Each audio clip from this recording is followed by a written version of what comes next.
சினிமாவோட கமர்ஷியல் தந்தை அப்படின்னும் இவர் அழைக்கப்படுறோம். ஸோ அப்பேற்பட்ட பெருமை மிக்க கூடிய mass director KS. Ravikumar sir அவர்களை பேச அன்போடு அழைக்கின்றேன். அனைவருக்கும் வணக்கம். கமர்ஷியல் சினிமா தந்தையா? ஏற்கனவே தந்தை கேரக்டர்ஸ் தான் பண்ணுறேன். ஒரு 35 வருஷத்துக்கு முன்னாடி போகிறேன். ஒருத்தர் சுத்த தமிழ் ஆரம்பித்த உடனே போச்சுறான்னு ரொம்ப நேரம் ஆகும்னு நினச்சேன். அவர் அவ்வளோ குவிட் பண்ணிட்டார். இல்லை, ஒரு வேலை இருக்குது, ஒரு மீட்டிங் இருக்குது, அதனால் கொஞ்சம் சீக்கிரம் போகணுன்னு சொன்னேன். இல்லை, அப்போ வந்து நான் அசிஸ்டன்ட் டைரக்டரு. நல்ல ஃபேமஸான டைரக்டர்ஸினுடைய குரூப் அசிஸ்டன்ஸு அவங்கெல்லாம் பந்தாவாக தெரிஞ்சிட்டு இருந்த காலம். இந்த நம்ம டிரைவ் அண்ட் உட்லாண்ட்ஸுக்கு போனால் ஒரு சைடில் பாரதிராஜ் சார் யூனிட்டு, ஒரு சைடில் ஆர் சுந்தரராஜன் சார் யூனிட்டு, இந்த அனுமோகன் அவங்க, இந்த ராஜேந்திரகுமார், பயங்கர, அதாவது அவங்கெல்லாம் சக்ஸஸ்ஃபுல் டைரக்டர்ஸுடைய அசிஸ்டன்ஸு. ஆமாம், இப்படி தான் காலர் தூக்கி போட்டு நம்மளாம் அந்த பக்கம் போனாவே மதிக்கவே மாட்டாங்க. நம்ம ஏதோ சின்ன சின்ன படங்கள்லாம் பண்ணி அந்த படமே ரிலீஸ் ஆகாது, அந்த மாதிரி ஸ்டேஜ். அப்போது இவங்ககிட்டலாம் வந்து போய் சான்ஸ் கேளுங்கன்னு சொல்லுவாங்க. எனக்கு வெக்கமாக இருக்குப்பா, முடியாதுப்பா, அதெல்லாம் முடியாது. ஏன்னா நான் ஃபிலிம்ஸ் எக்ஸ்போர்ட் பண்ணிவிட்டு அப்படியே அசிஸ்டன்ட் டைரக்டர் மாதிரி ஒரு இதில் இருந்தேன். அப்போது ரங்கராஜ் சாரோடைய அசிஸ்டண்ட் வந்து நான் நாகேஷ் சார்கிட்ட ஒரு படம் பண்ணும்போது இந்த எடிட்டிங் ரூமில் ரங்கராஜ் சார் பார்ப்பேன், ஆர் சுந்தரன் சார் பார்ப்பேன். அப்புறம் ரங்கராஜ் சார்கிட்ட இருந்தவர் தான் இ. ராமதாஸ். அவர் என்னை கூப்பிட்டையோ நாகேஷ் சார்கிட்ட ஒர்க் பண்ணும்போது பார்த்தீங்க, நல்லா ஒர்க் பண்ணுறேன், என்கிட்ட படம் நான் ஒரு படம் பண்ணுறேன் பண்ணுங்க அப்படின்ட்டு 1000 பூக்கள் மலர்கிட்ட போய் ஒர்க் பண்ணேன்.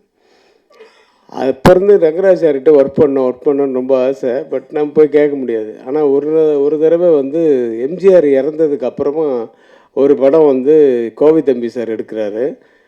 அது வந்து அவருடைய லைஃப் ஹிஸ்ட்ரியை கிட்ட நெருங்கின மாதிரி ஒரு சப்ஜெக்டு. அப்போது அது இமீடியட்டாக ஆரம்பிக்கிறேன்னு சொன்னோன்னா டக்குன்னு அசிஸ்டன்ஸ் எல்லாமே உடனே வேணும் அப்படின்னு சொல்லும்போது என்னை ராமதாஸ் சார் உள்ள தள்ளி விட்டார். நான் அவருடைய ரசிகனாக இருந்து நான் போய் அசிஸ்டன்ட் டைரக்டராக ஒர்க் பண்ணேன். நான் ஸ்ட்ரிக்டாக இருக்கிறதுன்னு சொல்கிறாங்களே, அவரெல்லாம் பயங்கர ஸ்ட்ரிக்ட்டு ஸ்பாட்டில்.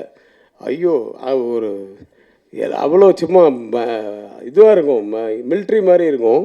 இப்போ எப்படின்னு தெரில, ரமேஷ் கண்ணா கேட்ட இப்போ அப்படி தானா? ஆமாம், அது பட் அப்படி தான் இருக்கணும்னு வச்சுக்கோங்க, அப்போ தான் வேலை நடக்கும். அதெல்லாம் நான் கொஞ்சம் கற்றுக்கிட்டதே அவர்கிட்ட தான்.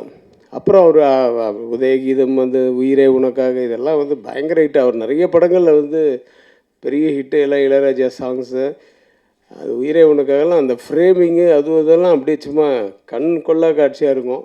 அந்த மாதிரி தான் இந்த சாங்கில் கூட நிறைய இப்போ காட்சிகள், நிறைய ஷார்ட்ஸ் வந்து ரொம்ப அற்புதமாக இருந்தது. சாங்ஸு நல்லா பண்ணியிருக்கீங்க மிஸ் சுந்தர் சார்.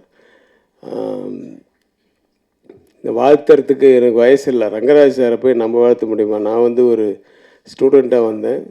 ஒருத்தர் 8th ஸ்டாண்டர்ட் படிக்கும்போது வந்து பார்த்துட்ருக்காரு அப்படின்னு சொன்னாங்க. நான் கொஞ்சம் தள்ளி SSLC அப்போது அந்த நேரத்தில் இருந்து பார்த்துட்டு இருந்தேன். பட்டு நல்ல ஒரு அனுபவமாக இருந்தது. அவர் என்னை வந்து ஞாபகம் வச்சுட்டு மரியாதை இதுவாக என்னை கூப்பிட்டது வந்து ரொம்ப பெருமையாக இருக்குது. Thanks for calling me sir. எனக்கு வந்து என்ன சொல்கிறேன்னு தெரில. என்னோட குருநாதரில் ஒருவர். அதுக்கப்புறம் இது அந்த படமும் அந்த பாதியிலே நின்றுடுச்சு. நான் அசிஸ்டன்ட் டைரக்டராக ஒர்க் பண்ணும்போது எந்த படமும் ஒன்று ரிலீஸ் ஆகாது, இல்லை ரிலீஸ் ஆச்சுன்னா ஓடாது. அப்படியே ஓடிச்சுன்னா 25 நாள் அப்படி தான் இருக்கும். அப்புறம் இந்த ராஜா தான் இ. ராமதாஸ் சாரோட 2வது படம் தான் முதல் நான் வந்து வாங்கின ஷீல்டு. அந்த பக்கம் இளையராஜா, அந்த பக்கம் ராமராஜன் வந்து ராஜா தான் என் ஆஃபீஸில் போனால் முதல் ஷீல்டு இருக்கும். அதுக்கப்புறம் ஒரு 50 ஷீல்டு இருக்கும். அதெல்லாம் வந்து நம்ம பண்ணதுக்கு அப்புறம் புது வசந்தம். இது 2 தான் நான் அசிஸ்டன்ட் டைரக்டர் காலத்தில் வந்து ஓடின படங்கள்லாம் ஒர்க் பண்ணேன். ஆனால் 10 வருஷம் ஆச்சு அதுக்கு. அப்படி தான். அதுக்கப்புறம் எனக்கு புரியாத புதிர் வந்து அதுக்கப்புறமா நான் டைரக்டர் ஆனதுக்கப்புறம் நான் லக்கி டைரக்டர் ஆகிட்டேன். என் படத்தில் நடிக்கிறவங்க வந்து அவங்க பிஸி ஆகிடுவாங்க. ஸோ அப்படியே ஒரு பழைய நினைவுகள்லாம் ஓட்டி பார்த்தேன். இந்த படம் வந்து ரமேஷ் கண்ணா அப்பப்போ பார்க்கும்போது சொல்லுவான், இந்த படத்துக்கு போயிட்டு வந்தேன், அந்த படத்துக்கு போயிட்டு வந்தேன் ஷூட்டிங்க்கு அப்படின்ட்டு. அப்போ ரங்கராஜ் சார்களை பற்றிலாம் சொல்லுவான், அவர் சுறுசுறுப்பாக நல்லா பண்ணுறாருப்பா அப்படி இப்படின்னு சொல்லுவான். ஸோ நிறைய ஆர்டிஸ்ட்டு இந்த குரூப்பில் பாருங்கள். இது இல்லாமல் இதில் டெல்லி கணேஷ் சார், கே.ஆர். விஜய் அம்மா, இவங்கெல்லாம் இருக்காங்க, சச்சுமா, யாரை விடுறது? அனுமோகன் சார், ரமேஷ், எங்கே ரமேஷ் கண்ணா இருக்கியா? சரி. லேடிஸ் மறைச்சிட்டாங்க. இதில் ஸ்ரீகாந்த் சார் ஹீரோ வந்து எனக்கு அப்படியே சும்மா சாமியாக இருக்குங்க சார். உங்களை பற்றி உட்காரு. உங்களை பற்றி அடிக்கடி இந்த வலைப்பேச்சு பார்ப்பேன் நான். உட்காருப்பா. வலைப்பேச்சில் அந்தரன் சார் வந்து அடிக்கடி சொல்லுவார், நான் வந்து ஸ்ரீகாந்த்கிட்ட ஒர்க் பண்ணும்போது அப்படின்னு சொல்லி உங்களை பற்றி அப்பப்போ நினைவுபடுத்து. ஆமாம், நிறைய பாராட்டுவார். Yeah, he still loves you.